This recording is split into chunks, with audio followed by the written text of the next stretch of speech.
bertemu saya lagi di Omachi Story atau obrolan Mama Chike bersama saya Chike Bidadewi. Kali ini saya akan mengajak Anda mengunjungi Kashmir. Pergi ke Kashmir untuk saya waktu itu alasannya adalah karena itu adalah sebuah tur yang tidak semua travel agent mengadakan tur ke sana. Ketika OT Travel mengadakan tur ke Kashmir, saya tidak menyia-nyiakannya.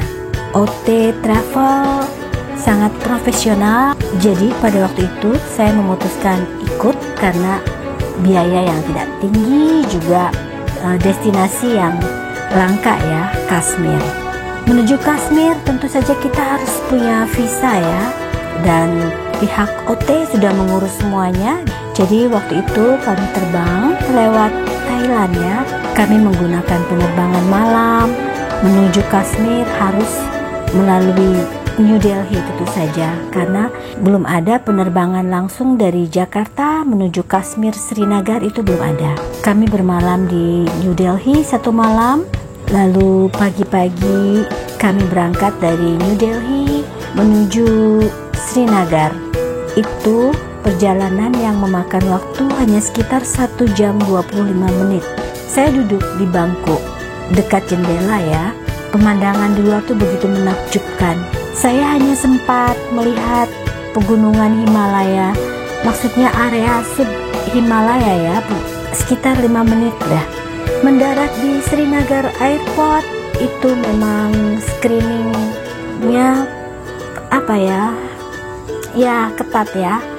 Di mana-mana tentara terlihat dengan senapan laras tak panjang, tapi kami tidak bisa mengambil gambar ya, otomatis itu demi keamanan. Begitu keluar dari bandara, kami langsung disuguhkan oleh pengalaman yang baru ya. Kami melihat kendaraan-kendaraan yang unik, manusia-manusianya yang tinggi besar dan berkulit coklat dengan wajah-wajah yang keras ya.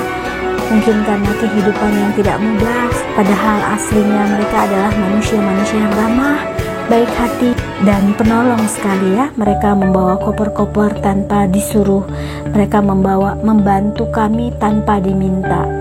Di Srinagar tentu kami nanti akan menginap di houseboat ya, atau rumah perahu. Tapi sebelum itu kami diajak dulu ke sebuah taman yang apabila musim semi tiba atau sekitar bulan April hingga Mei, itu adalah hamparan bunga-bunga tulip yang indah.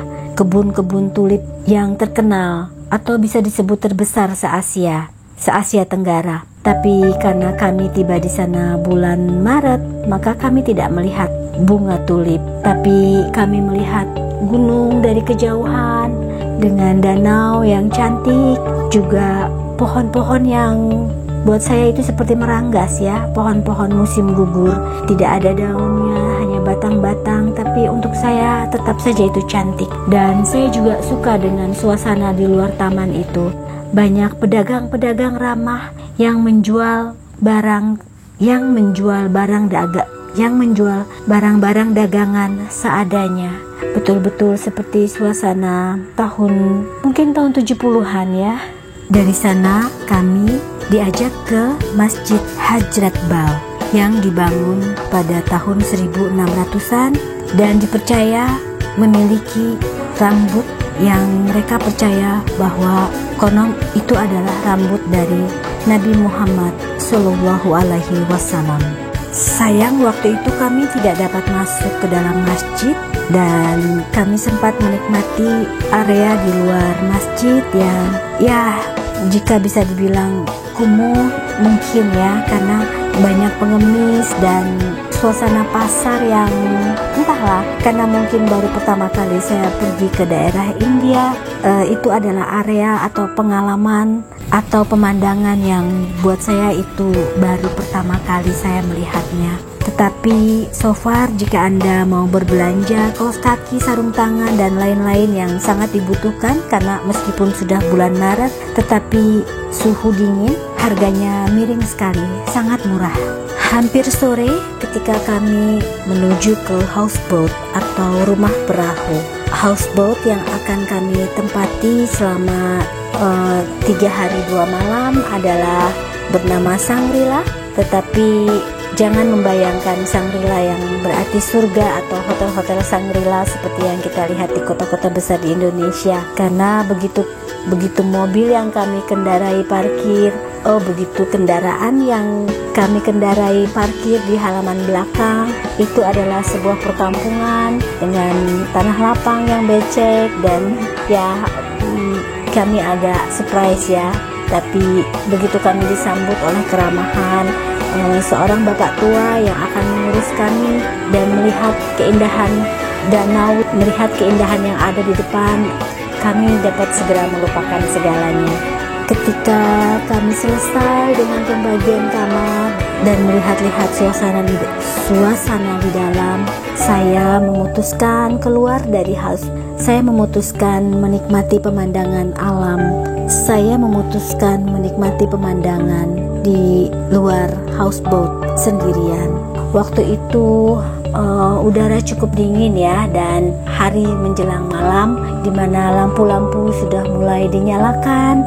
Saya melihat pemandangan yang buat saya itu luar biasa ya. Air yang tenang, suasana yang sepi, pohon-pohon dari kejauhan, dan suara azan. Itu membuat saya merenung ya, cukup merenung untuk waktu yang lama, menikmati keindahan yang diciptakan oleh Tuhan. Sinyal telepon di Kashmir adalah buruk ya dibanding dengan Jakarta, jauh. Lalu tepat jam 12 malam hingga pukul 4 subuh, listrik padam. Mungkin penghematan atau aliran tertentu, saya tidak tahu deh.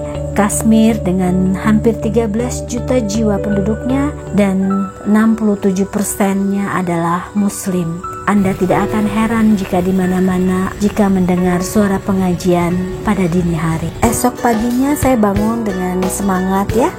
Begitu membuka pintu, sudah banyak pedagang-pedagang. Mereka berdagang dari kapal-kapal itu ya, dari boat-boat itu yang berbentuk rumah. Kita bahkan bisa berfoto memakai baju tradisional Kashmir. Acara hari itu kami menuju ke Pahalgam. Pahalgam dari Srinagar, maksudnya dari tempat kami menginap itu perjalanan sekitar 2 jam. Dan itu adalah perjalanan yang memikat, cantik dengan lembah-lembah, gunung-gunung, sungai-sungai, dan batu-batu yang besar. Namun sebelum melihat semua keindahan itu, kami juga melihat para pria dengan baju mereka yang pirang, itu mirip daster perempuan ya, lurus tapi berbahan tebal, dan mungkin mereka nyaman. Pria-pria di Kashmir rata-rata memakai pakaian itu, mungkin karena udara yang dingin ya. Jika musim dingin tiba, katanya bisa sampai minus 20 derajat Celcius. Perjalanan yang membuka mata kami, membuka wawasan kami bahwa betapa banyak orang-orang yang terlihat pasti keras kehidupan yang harus dijalani. Jika tidak dibilang miskin, tapi standar yang mereka kenakan atau kendaraan-kendaraan yang berseliweran di jalan itu di bawah standar negara kita jauh. Pahalgam juga menjual keindahan alam. Di sini kita bisa naik kuda dan makan siang. Andaikan kami tidak ikut rombongan tur, pastilah kami akan kewalahan diserbu pedagang atau mereka-mereka yang menawarkan kuda sewaan atau menjual barang apapun dari mulai pasmina hingga cenderamata. Sekali lagi, mungkin karena jumlah turis yang semakin menurun karena isu keamanan, itu semua membuat mereka menjadi agresif dalam mencari makan. Naik kuda di Pahalgam, melihat pemandangan yang lagi-lagi menakjubkan untuk saya, tidak mahal menurut saya, karena menyewa kuda sendiri dengan dipandu oleh 2 orang depan dan belakang dengan biaya yang tidak sampai 200.000 rupiah uang kita, saya rasa itu sangat murah ya. Malam itu sudah lewat maghrib ketika saya termenung betapa bahwa keindahan alam sebuah negara tidak lantas menjadikan warganya juga sejahtera. di antara lamat-lamat suara pengajian, saya seperti mendoakan ya, apa yang saya bisa lakukan untuk banyak orang-orang tertindas di bumi ini. Selain lantunan doa-doa, semoga Tuhan akan merubah segalanya. Houseboat harus kami tinggalkan dengan segala kenangan. Mr. Sunshine yang baik, yang menyediakan kami segala macam dari mulai tisu hingga handuk bersih. Beliau yang menyiapkan sarapan pagi kami. Beliau juga yang menyediakan teh yang sungguh hangat dan enak, dan makanan-makanan kecil yang gurih. Pokoknya segala hal di houseboat itu membuat saya terkesan ya. Pagi itu kami pamit, dan sebelum pamit kami berjalan, maksudnya kami berperahu di sekitaran danau dengan banyak penjual, dengan banyak penjual yang silih berganti mendatangi kami. Mereka menjual segala hal, dari mulai pakaian, karena waktu itu musim dingin, jadi bahan-bahan yang mereka jual juga semuanya tebal ya, dari mulai pasmina, kerudung, hingga baju gamis, itu semuanya berbahan tebal. Lalu kami menuju Gulmarg. Ini adalah salah satu dari 7 destinasi permainan salju terbaik di dunia. Salju di mana-mana. Kereta gantung di Gulmarg adalah salah satu yang tertinggi di dunia, dengan 4.100 meter di atas tanah. Perjalanan ke Gulmarg dari Dal Lake adalah sekitar 90 km. Di perjalanan, ya lagi-lagi tentara di mana-mana. Kami terhadang oleh rombongan truk-truk yang mengangkut tentara dengan senjata mereka di pinggang sejenis AK-47 dan lain-lain. Tapi semua itu rasanya terbayar ketika melihat gunungan salju yang tingginya seleher.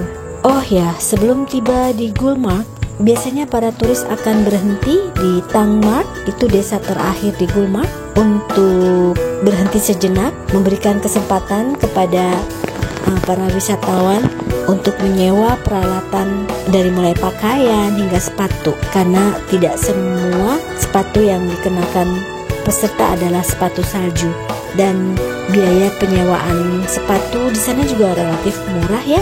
Sarung tangan, topi, mantel semua bisa disewa dengan harga berkisar sekitar 20-30 ribu rupiah uang kita. Lalu ketika sudah sampai di Gulmarg, kami masuk ke sebuah hotel untuk minum kopi dan menunggu yang lain pergi ke kamar kecil dan sebagainya. Setiap wisatawan akan diantar oleh slider boy atau slider man. Mereka tuh seperti membawa papan seluncur ya. Satu wisatawan akan diantar oleh 2 orang slider boy. Satu di depan untuk menarik dan satu di belakang untuk mendorong. Sempat terjadi insiden kericuhan, keributan, mereka saling teriak, saling ribut. Ternyata lagi-lagi mereka seperti berebut ya. Di Gulmarg kami menaiki kereta gantung dengan suguhan landscape atau pemandangan yang menakjubkan tentu saja, di mana area pegunungan Himalaya terlihat dengan jelas. Anda harus membawa kamera dengan memori yang banyak karena pemandangan alam dan segala hal di sana seperti tak habis-habisnya untuk diambil gambar. Pengunjung bisa bermain ATV, mereka bisa naik gondola, main ski atau belajar ski bagi yang belum bisa ya. Banyak aktivitas menarik di sini, bahkan hanya untuk duduk-duduk dan sekedar minum kopi. Banyak tersedia kafe-kafe. Malam terakhir kami menginap di salah satu hotel di Gulmarg. Ya unik ya. Kami harus ucapkan tinggal untuk Himalaya, untuk Kashmir. Semoga diberkahi oleh Yang Maha Kuasa. Kami kembali ke bandara dengan sejuta perasaan, dengan banyak hal, banyak pengalaman yang penuh makna, khususnya untuk saya. Kashmir, negara yang diperebutkan oleh Tiongkok, Pakistan, dan India, negara yang diberi kemerdekaan oleh Inggris sejak tahun 1947, negara yang seolah penuh konflik dan tidak aman, negara yang sebetulnya cantik dengan pemandangan luar biasa dan penduduknya yang ramah. Kashmir Semoga suatu hari nanti aku bisa kembali. Sampai jumpa kembali di Omachi Story berikutnya. Jangan lupa like dan subscribe.